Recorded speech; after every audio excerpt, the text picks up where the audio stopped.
welkom. Hi. Leon, maar dat weet je al, want wij hebben elkaar al eerder gezien. Dus ik mag jou zeggen, welkom terug. Dankjewel. Je was al eerder te gast in ons programma. Ben je er klaar voor? Ja, moet wel hè. Dus. Het moet ja. Laat me komen. Ja, een minuut is voor jou. Dankjewel. Elke minuut worden er wereldwijd meer dan 1 miljoen plastic zakjes verbruikt. 15 minuten later is dit afval. Afval is een steeds groter wordend probleem van onze maatschappij. Daarnaast zijn grondstoffen steeds schaarser. Water en olie worden elke dag steeds schaarser. Zwaan heeft in het verleden een waterbesparende kraandop ontwikkeld. Daarmee konden we water besparen. En nu willen we verder gaan. We willen de complete sanitairruimte van een bedrijf duurzaam maken. En dit doen we door meubels te ontwerpen waarin afval de grondstoffen zijn. Deze willen we niet verkopen, maar deze willen we leasen aan de klant. Daardoor kunnen wij een controle houden over onze grondstoffen en over ons afval. Uiteindelijk willen wij dus als bedrijf geen afval meer produceren. We halen alles terug, we gebruiken het opnieuw en we bieden het opnieuw op de markt aan. Op deze manier kunnen wij als Zwanen duurzaamheid, techniek en design met elkaar combineren. Dankjewel. Ik zie 4 zeer geïnteresseerd kijkende en ook al fronsende, peinzende met mensen met heel veel vragen. Ja, kun je iets, ik heb het niet helemaal door, dus ik las ook als doelgroep tankstations. Dus wat zijn de voordelen voor degene die een sanitaire ruimte hebben? Het idee is op dit moment, als jij iets verkoopt, als ik een laptop koop en ik gebruik hem niet meer, is het afval. Wat wij willen doen is, we hebben dat waterbesparende kraandopje, daar zijn we ooit mee begonnen. En dat is duurzaam. En dat, ja, vooral in Europa is dat handig voor bedrijven, daar kunnen ze zich mee op een markt positioneren als een duurzaam bedrijf.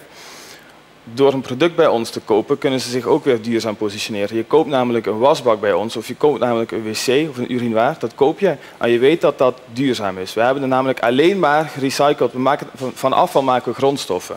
Op het moment dat we het dan verkocht hebben, dan kunt u als klant zeggen, hier heb je terug. En het is jouw verantwoordelijkheid. Dus wij dragen altijd de verantwoordelijkheid over met name het plastic dat we gebruiken, zodat het nooit meer als afval op die markt kan komen.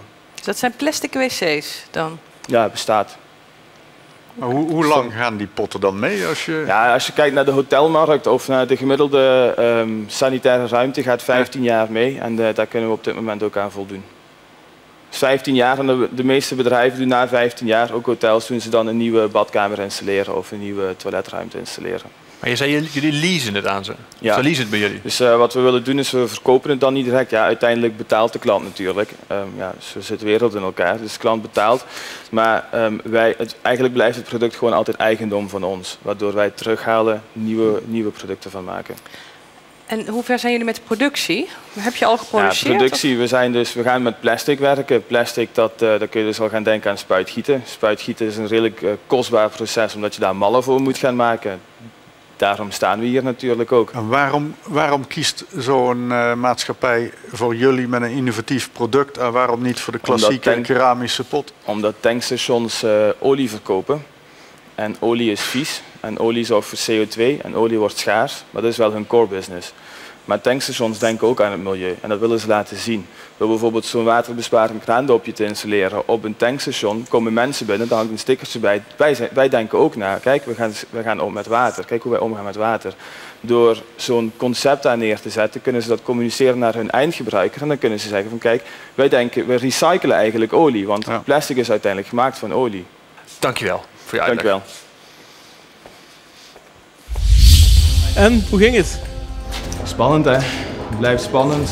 Je krijgt het toch warm daar. Toen ik binnenkwam dacht ik van, lekker fris, maar ik had toch spijt dat ik mijn trui niet heb uitgedaan. Had je het idee dat de jury snapte wat je bedoelde in de pitch?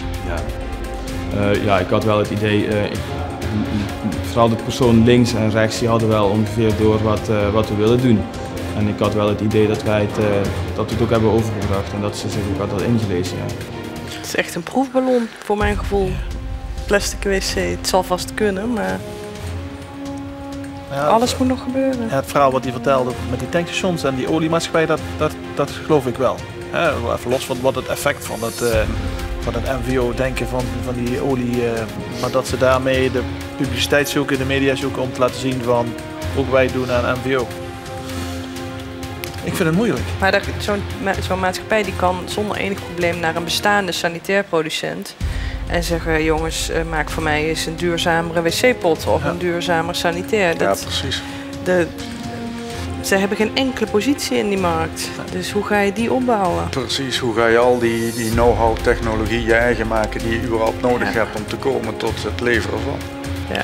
Ze zouden moeten samenwerken eigenlijk met Ja, ik dacht ook van waarom ga je niet met een sanitair producent praten en kijken van kan ik gebruik maken van hun marketing en verkoopkracht.